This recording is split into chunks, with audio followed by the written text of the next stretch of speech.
Land Rover Discovery 2020 машина лимитированный Landmark комплектацияда. Машинаның жүрген пробеги 63 000 миль жүріп тұр, 48 000 дирхамнан старт алады.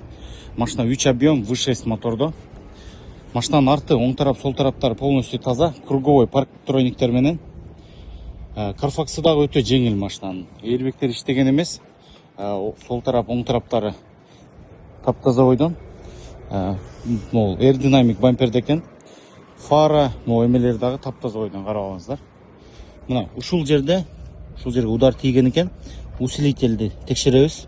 Içінен ушу накладкаларын алмаштырып, бамперді ремонт қылышыбыз керек екен.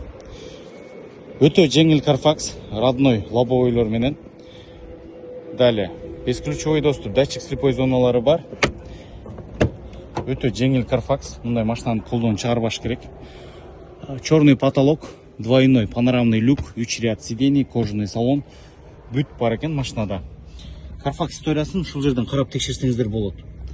Далее, голосовое управление, круиз-контроль, подогрев сидений, чоң мониторды.